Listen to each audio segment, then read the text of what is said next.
लगातार देख रहे हैं कि हमेशा सुर्खियों में कभी जेएससीसी जय का मामला हो, अभी होमगार्ड अभ्यर्थी नियुक्ति का मामला।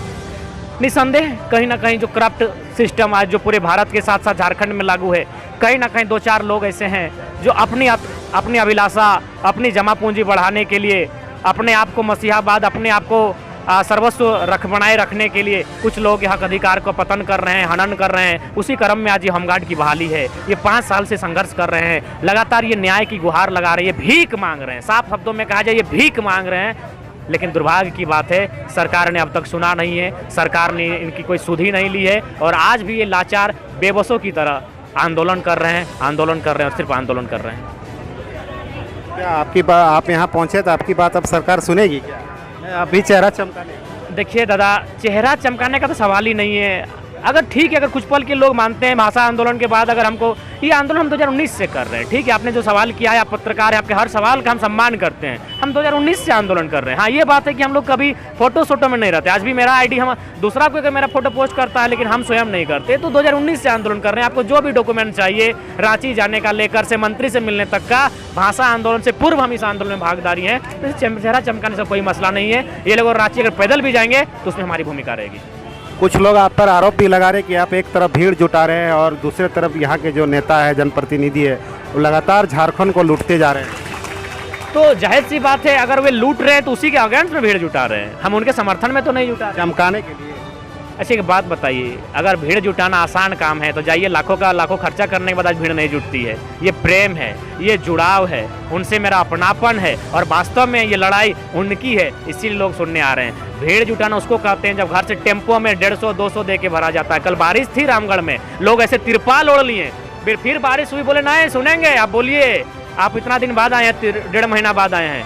महिलाएं हैं, पुरुषों के तो छोड़िए, जो तिरपाल उनका बैठने के लिए था जो जमीन पे, उस तिरपाल को उन्होंने ओढ़ने का काम किया था बारिश में, अभी कड़कड़ाती बारिश में। सरकार से क्या मांग कर रहे हैं? क्या ये लोग इसी तरह धरना देते रहेंगे? हम तो चाहेंगे ये धरना, साल से धरना, ये धरना अंतिम हो। सरकार से मांग होगी कि जितना जल्दी हो सके इनकी बहाली को क्लियर किया जाए। आप देख सकते हैं, मासूम बहनें, हमारी एक दीदी जो विधवा हैं, कोई नहीं इनका परिवार में अपना परिवार को चलाती हैं, इस अवस्था में है कि इनको कहीं मजदूरी भी अगर दाई का कार्य करने जाती है तो दाई का कार्य तक लोग माने करने को तैयार है। आज इस बेरोजगारी से, इस तरह घर की स्थिति से गुजर रहे हैं। दूसरी बात देखिए, इनमें से बहुत सारे ऐसे अभ्यर्थी हैं जो बैचलर हैं। लड़का लोग तो किसी तरह मैनेज कर लेगा क्योंकि पितृ प्रधान देश है। लड़कियों का क्या होगा? सरकार की कार्यशैली पे क्या कहेंगे? इस तरह सरकार की कार्यशैली पे प्रश्न चिन्ह है, लेकिन एक आस है, वही आस जो लोकतंत्र पर है कि इनके साथ न्याय हो और इनकी बहाली को सुनिश्चित किया जाए, इनके हाथों में ज्वाइनिंग लेटर हो और ये सुनिश्चित होकर ट्रेनिंग के लिए जाए। जयराम जी, होमगार्ड अभ्यर्थी पिछले 5 साल से संघर्ष कर रहे हैं और रणधीर वर्मा चौक में लगातार ये लोग अनिश्चितकाल धरना दे रहे हैं। इनकी मांगे पूरी नहीं हो रही और आज आप समर्थन में धरना पे पहुंचे। देखिए, आज नहीं, भले आज लोग हमें भाषा आंदोलन से जानते हैं और भाषा आंदोलन का हम धन्यवाद भी देते हैं तमाम साथियों का, लेकिन ये आंदोलन हम आज 2019 से कर रहे हैं। इनके साथ हम 2019 से हैं, जब लोग हमें जानते नहीं थे।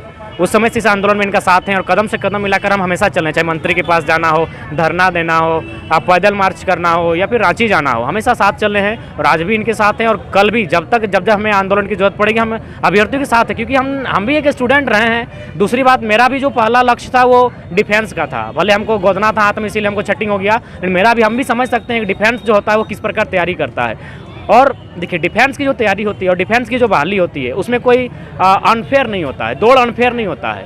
अगर एग्जाम होता है तो अनफेयर हो जाता है, आपको क्वेश्चन पहले बता देते हैं, आप आंसर लिख सकते हैं या फिर आपका कोई दूसरा नकल जाके कर सकता है, लेकिन दौड़ना आपको खुद पड़ता है। तो ये अनफेयर नहीं है। इन्होंने बहुत ही ईमानदारी पूर्वक बहाली को क्लियर किया है। लॉन्ग जंप, हाई जंप, दौड़, सारा प्रक्रिया को किया है। फाइनली आपको जानना होगा कि इन्होंने अकाउंट ओपन हुआ है। अकाउंट ओपन उन्हीं का होता है जिन्हें एम्प्लॉय मान लिया जाता है, यानी कर्मचारी आपको हम मान लिए, आपको सरकारी नौकर, तब आपका बैंक अकाउंट ओपन किया जाता है। लेकिन फाइनली बैंक अकाउंट ओपन होने के बाद भी आज अगर ये ज्वाइनिंग तक नहीं जा पाए हैं, इनका ट्रेनिंग नहीं हो पाया है, तो कहीं ना कहीं बहुत दुख, और लोकतंत्र के भारत में कहीं ना कहीं लोकतंत्र से कुछ पल के लिए जो विश्वास है वो थोड़ा सा हिल रहा है, थोड़ा सा डगमगा रहा है।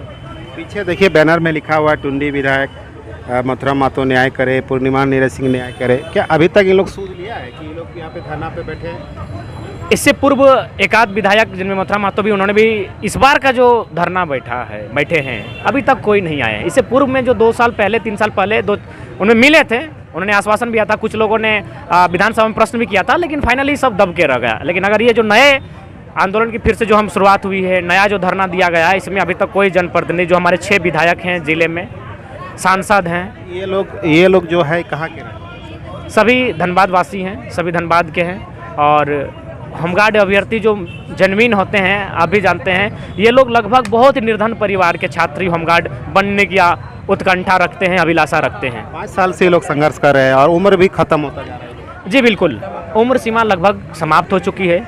आज 1600 मीटर दौड़ की तो छोड़िए, अगर इन्हें दोपहर में 1600 मीटर अगर चलने के लिए कहा दिया जाए तो 200, 300, 400 मीटर के बाद ये हाँफने लगेंगे और कहीं छाया में बैठ जाएंगे, कहीं बीमार होकर कहीं चक्कर मारकर ये गिर जाएंगे। आज वो स्थिति है, उम्र सीमा पार हो चुकी है, ये किसी भी बहाली के योग्य नहीं है। अगर ये बहाली नहीं तो कोई बहाली नहीं।